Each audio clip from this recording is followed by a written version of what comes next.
A Quiet Place Day One, a brand new film set inside the Quiet Place universe, and this time it's a prequel, not a sequel, but as much as a prequel you can go with this, and that is Day One of the outbreak, the day when the alien creatures crash down to Earth with their supersonic hearing, and how the human race had to quickly learn if you want to die, you have to make noise. If you don't want to die, you all have to be shut up and not even you have to be careful where you step.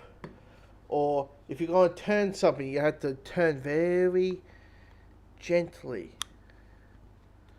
Very gently. You can't just, turn things and step on things because the creature's supersonic hearing. They will capture you, they will find you, they will kill you. And we follow two characters, Sam, who's played by Lena Rondo, and Eric, who's played by Joseph Quinn. And these two characters find each other inside the outbreak, the beginning of the outbreak, and both of them have two different goals. So one wants to just get the hell out of town, and because there's a boat that's on shore, get out of New York, be safe as much. At this point in time, it'll be the safest place to be. But then you got Sam, who all she wants is pizza. Now the thing is, Sam is, and this is in the first first minutes of the movie, is clearly Sam is part of, before the outbreak, is a mental patient, and she's one of these she's a mental patient where you can have a conversation with, but clearly there's some bits and pieces of that's not quite smooth on right. So when she's at New York, she got promised, hey, we'll get some pizza. We'll get some New York pizza. Even in the outbreak, but the outbreak happens, aliens come around, horror show comes around, slaughtering animals, slaughtering humans like sport. But she still wants that pizza, boy. She wants that pizza. Now there's more of a reason why she wants the pizza than just I want the last pizza in New York. But that's the goal. But the other goal is get the hell out of town. Let's get out of New York. And for this movie, I mean, the movie is a very thin movie. It is a very action sequence on top of action sequence on top of action sequence on top of action sequence with little character moments out here and there, which of course is a good breather with the action sequences.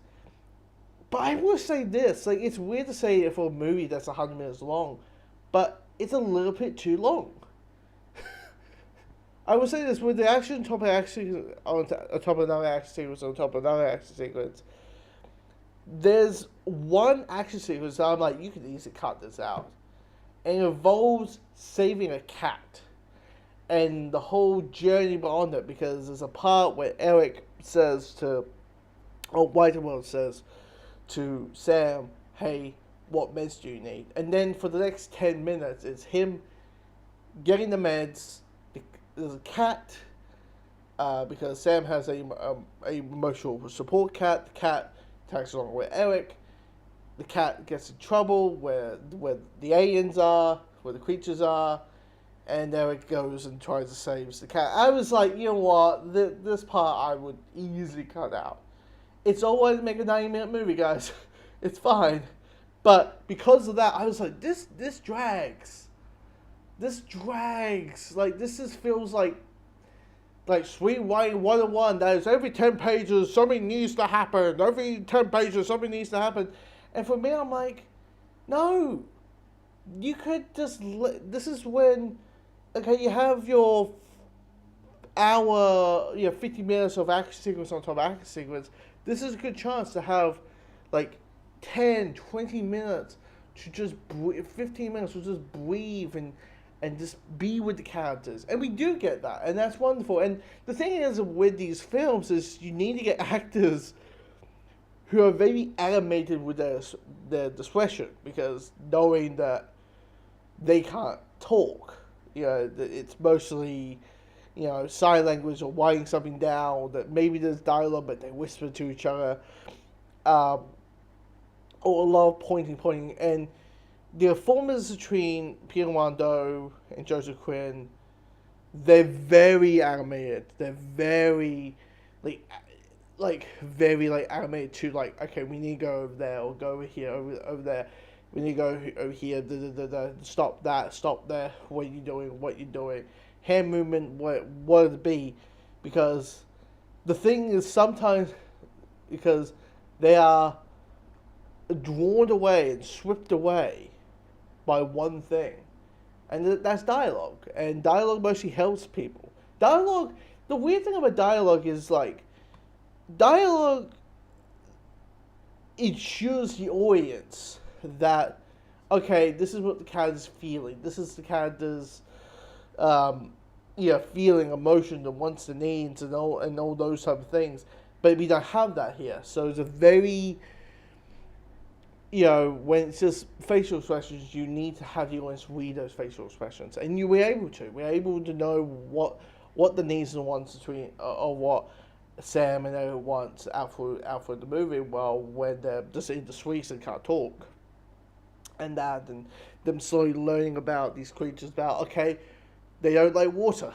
They don't like water. So when it rains, we could just have a good old conversation in the rain. It is wonderful. And that. So, yeah, I mean, it's a very simple plot. It does its goal. It does it pretty well. Even though it's 100 minutes long, I would have cut out the saving the cat moment and actually seeing Eric get Sam's medication, which is personally for me, I'm thinking that's like film stuff. Oddly enough, me being a film student, but it feels like oh well, we need to see him get the drugs so we know where he got them from, and it's like no, the audience is smart enough. You can pick it up. The audience is like, oh yeah, he just went to a convenience store, he survived, and there you go. That's all we needed. We didn't need like a big action sequence, all that. But when the creatures come along, there's a tense. There's one or two jump scares. Like the best way to describe the film when it comes to what type of film it is. And I heard this great comparison, and that is the first two films is Alien. This film is Aliens, applying that like the first Alien was a horror film, which the first two A Quiet Place films are. But Aliens was an action movie, which Day One, Quiet Place Day One is. And that's the best way to describe this movie. And this is probably a good way to be like, hey, you want to jump into this franchise, but maybe you're not a horror person, or don't like horror, like whatsoever. Go check Day One. It's more tension build. It's more tension, and that maybe you go, oh my god, but it's not like oh jump scare galore. It's none of that. It's none of that whatsoever. But anyway, if you've seen Day One, comment below. Let me know your thoughts.